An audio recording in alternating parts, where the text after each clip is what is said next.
Hello everybody and welcome back to the Fortress of Solitude. Today we're going to be talking about Absolute Wonder Woman issue 11 by Kelly Thompson, Hayden Sherman and Jordi Belair. Diana's battle through the maze under Area 41 continues as the hallucinogenic flowers covering the ground of the pits overwhelm her and the lost scientist Diana saved at the end of the last issue, causing her to see some being with a flaming hammer coming at her. Despite being sure in other battles, Diana feels very out of her depth here, and she even says as much, which I really quite like. She isn't cocky or ego-driven. She knows her limits and uses that to her advantage. Diana refuses to kill the being she is being forced to fight by Queen Clea, instead dropping her axe, and while her words are slurred thanks to the hallucinogenics, she soon realizes that her words are actually fine. It's the perception of them that has changed. She pulls one of her mysterious vials from her bag, holding it to her mouth and uttering a spell over it before smashing it on the ground, hoping Athena will allow her to see what is real. I've said it before and I'm just going to keep saying it, but Hayden Sherman's artwork on this book and how they panel this book is just so interesting and creative, especially while Diana is here in this like weird drugged stupor. It's paneled in a brighter pinkish color, and there's a neat little bit where Diana's body looks like it's melting, or she's like made of fluid, and there's like parts of her that are sort of like drooping off of her, and it just looks really great that she's like held together by sheer will, like her just magic is just like barely holding her together. It helps sell the fact that it's in a place where she is very clearly out of her depth, she doesn't know what's going on, and not all is as it seems. Diana's spell works and she falls unconscious, and the being who was the fiery hammer-wielding being turns out to be just another woman, who tells the scientist to pretend to cry out and act like the monsters of the pit claimed them. The scientist does so, screaming up into Circe's throne room as the woman picks up Diana and carries her off. As she does, Diana awakens briefly and sees some mysterious fluid following them. As Diana falls unconscious again, she gets a flashback to a young Diana meeting with Artemis, who this time takes the shape of a wolf again. Diana asks if she will always be angry with her since she believes the god thinks the girl is a disappointment, but Artemis says that she finds delight in Diana, although she is very confounded by the girl, since her disciples are more like the wolf than Diana, as they found something in her and themselves that speak truth to their souls. But Diana doesn't seek that, and they don't understand each other. Artemis doesn't want her to be sorry, since it's good that she isn't like the god, and instead she's like all of them. She's clever in a way that they aren't. She's kind and compassionate, and she is creative and patient. I've been liking the importance Thompson is putting on Diana being so different to everything in this world, and it's really true. You know, compare her to the other absolute heroes and she feels so out of place in this world, as she immediately is, you know, kind and compassionate, thinks those things need to be in the world, and a world that very clearly punishes those who try to put those into the world, but she doesn't give up. It goes along with what we've seen from Scott Snyder and Kelly Thompson and what they've said in interviews, with Diana being this kind of leader or center of the absolute universe and of these heroes. I also like that it kind of plays with the whole woman in man's world thing that you usually get with early Wonder Woman stories, where she's a very fish out of water. But this case, the fish out of water is blown up to like a literal universe size, where like she is literally a fish out of the universe. She does not belong here because of how kind and compassionate she is, yet she still manages to persevere. Artemis thinks that the world is lucky because of what Diana is, even if it always confounds her. The god tells the girl to take her stone and use her magic, telling Diana to make the Hydra love the stone and seek it out. Imbuing the stone with magic, Diana tosses it into the water, letting it sink into the deep dark depths. Artemis tells her to go and bring the stone back with her, but without using her magic, something Diana is hesitant about as the Hydra is in the water. Grabbing her axe, Diana trudges into the water, remembering Artemis's words about choosing the right weapon, since this could be everything. As Diana dives below the water, Artemis waits for most of the day until the child returns, presenting Artemis with the magic stone. Surprisingly, Diana takes the stone back, as she made a bargain with the Hydra, letting her keep her axe until she brought the stone back. Artemis is again confounded by the child, and Diana reminded her that she had to choose the right weapon, and this time the right weapon was bargaining. This is what I really like, a Wonder Woman who is smart and is actually using more than her physical weapons to beat an opponent, even using words to beat one. It's much more interesting than always resorting to an action scene or violence, and it must be so creatively refreshing to have to come up with these new ways for Wonder Woman to defeat a villain that isn't just swinging her axe, using her magic, punching something. Back in the present, Diana wakes in the presence of the scientist and the other warrior woman, who realizes who Diana is. She reveals her name to be Io, another Amazon, and she knows Diana is the daughter of Hippolyta, which is an amazing moment since Diana didn't know who her mother was, and finding out this is like a big deal for her. She finally knows more about her people and her family. Io says that they all dreamed of Diana's return, bowing before her, but Diana quickly stops Io, knowing that the miracle the woman spoke of is actually her. She has dreamed of meeting a sister of hers since she was a child. Io has a pretty neat design. I love the maze map tattoo markings. You know, she's mapped out the maze and put it on her skin so she knows where she is. And apart from that, the design is rather simple, which is a great choice. I quite like that she's just like a big, strong warrior woman. Io asks why Diana hasn't met any other Amazons.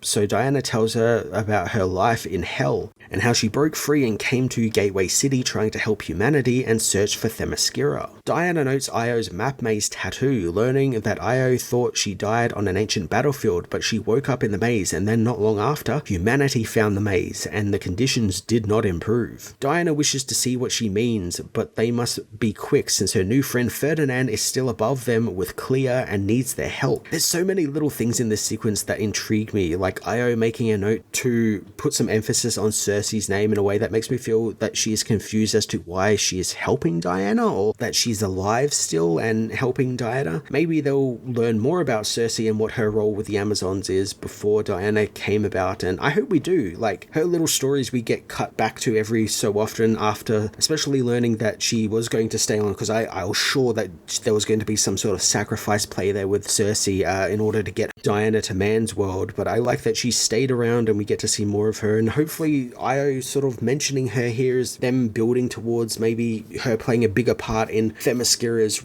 reveal and Diana being able to go there. Io takes Diana to a little camp that her and the other survivors have made, knowing Ferdinand has helped them many times, so it will be easy to convince the others to help them out. Io shows Diana New Hope, the little place her and the other survivors created amongst the nightmares of the prison, calling it New Hope since that is what it represents to them, the hope that they would survive long enough to free themselves. The warrior woman reveals the group have been digging various tunnels to free themselves, and while over the decades many have failed, a new tunnel means a new hope to them. Seeing the failed tunnels, Io says that sometimes they've hit metal harder than even her super strength can crack through, or the tunnels collapse, so they leave them, not wanting to make them more unstable than they already are, and even one tunnel hit seawater. Diana knows that that one could help them, wanting to see the seawater tunnel. As Diana and Io head into the old disused tunnel, Diana uses her magic to create a flaming torch, making Io ask about her connection to Cersei again, hoping that the magic she learned from her will get them out. Diana knows that it can, since she has an exit, but getting them all there without Clea realizing it will be the tricky part. I love how sure Diana is in saying that she's going to get them all out. She isn't going to just, get Io out or anything. She wants to save everyone there, and she's going to. She's Wonder Woman. She has a plan to do that. As Diana checks out the tunnel, finding that it is very close to the seawater, she notices someone who is an Amazon like Io could have busted through and swam to freedom, but instead Io stayed with the people for decades, refusing to leave them alone. Diana's admiration in Io is great, and I also get the feeling that there was this slight worry from her that she was the only different one, but Io confirms that she was stolen from something great and worthy, something heroic. She's realizing that the Amazonians are a heroic and noble people. Diana and Io head back to the flowers, where Diana assures her that they are getting them all out of there. She asks if there is a way out of New Hope that isn't the pit, learning of the first tunnel they dug to the main level of the prison. Using the map on Io's arm, Diana shows her the location of the portal she came into the maze from, telling her that that is everyone's exit. She picks up some flowers, asking why Clea never ventures into the pit, learning of a creature that used to live there that killed almost everything, and while she tried to reason with it, it just disappeared over time, and so New Hope kept up the illusion that the monster still killed everything that Clea dropped into the pit, meaning the Queen never ventured into their realm. That's a really neat play on Io's part, and I like that hint that she is also like Diana in that she wanted to reason with the monster rather than kill it, and find a way to sort out a problem without violence. Io asks why Diana is picking the flowers, learning Wonder Woman needs to have an immunity to the flowers, so she's going to expose herself to it a little bit more. But she also needs a powerful healing spell for Ferdinand along with something else, something that is also inhabiting the pit with them. Io doesn't understand, so Diana tells her all about the sentient fluid she saw when she was first knocked out and how it's going to help them survive. Io is more than happy to help her, eager to get started. Diana sends Io off to get her people ready, giving her a small red vial and telling her to guard it with her life, and when she reaches the mark of Hecate on the wall, she is to break the vial on it and the portal home will open, allowing her and her people to escape to Gateway City. Diana vows to destroy the maze, hoping this isn't goodbye, but doesn't want Io to wait for her since she's going to deal with Clea. After a somber hug, the sisters part ways and Diana tells Io that if she doesn't meet her again, she wants her to tell Hippolyta and her sisters that she loves them and will never stop looking for them. It's a bittersweet moment between sisters and one I really enjoyed. It's good it didn't fall into some tropey stuff like how this could have easily been a layup for Thompson to tease Amazon related stuff like where they are, what they are, dive a little bit too deeper than we need to right now. And I'm sure we're going to get more as this arc continues, but letting this moment just be between these two women reuniting, having a moment of kingship together is just so lovely. After Io leaves, Diana calls up the sentient fluid creature, knowing that it's been watching them. The being says that they are incomplete and cannot aid in her escape in its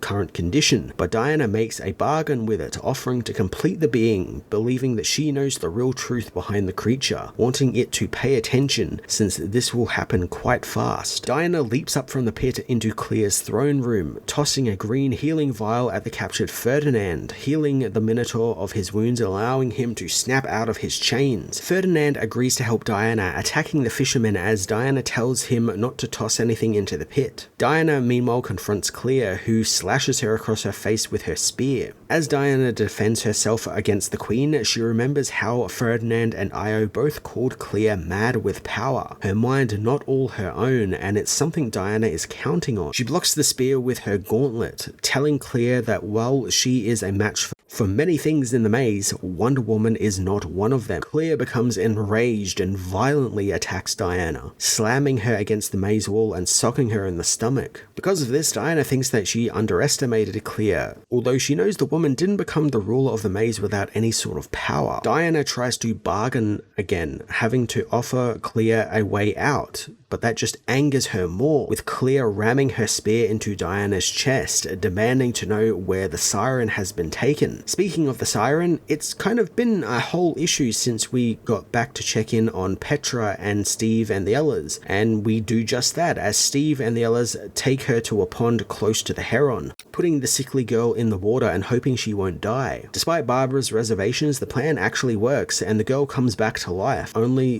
they shouldn't have dumped her in the water as now the normal girl is transformed into her Siren form. I know we're getting more of this side of the plot in the next issue, but I really wanted more, even just one more page, just so we can see what the Siren will be doing, but more so what Etta and Steve and Barbara and their dynamic is like, because we got hints of it just before Diana went into the maze, and it was a really fun one. I quite liked this odd group of people coming together around Diana and trying to work out their own problems with each other and with Diana and sort of trying to come up with a way to work together. It was really quite an interesting dynamic. Back in the pit, Diana has survived being stabbed by the spear, and she tells Clea that she's been trapped there for a long time, but that's no excuse, and despite her behavior, she has something far greater to offer her. Clea just needs to listen. Diana pulls the spear from her chest and tosses it into the pit, terrifying Clea, who scrambles to the pit's edge, muttering that it's all fine and her weapon isn't lost and her mermen will be able to go and get it back for her. Diana meanwhile puts her hand out and the sentient fluid from before, now combined with the small piece of it that was trapped inside Clea's spear, jumps out of the pit and into Wonder Woman's hand, transforming into its original form, the Trident of Poseidon. Diana tells Clea that she is going to be getting her spear back, just not in the way she thought, as she confronts the villain with her own new god weapon. This was such a fucking cool reveal. The Trident of Poseidon, a weapon closely associated with Aquaman, is now a Wonder Woman weapon. Aquaman, at least for now, and maybe Aquaman will appear later at some point down the line and take it back. But I love Diana getting access to other god weapons and weapons that also have their own character. This is a weapon that can talk and is seemingly sentient, so I'm looking forward to seeing what Thompson does with that. That'd be an interesting addition to Diana's growing arsenal of weapons. Makes her feel like she has a larger connection to the Pantheons now as well, if she's getting in touch with like Poseidon and all of these other gods. Would be cool if she gathers a series of god weapons and they all become her arsenal, and like with the Trident, like what I was just saying, they all have sort of their own personality, and you know, some are volatile, some are, you know, meek and serving, or you know, just a variety of different personalities for Diana to play off. And I think that would be a really interesting thing to set her apart from the other Prime Universe Diana, as well as the other heroes we've seen in the Absolute Universe.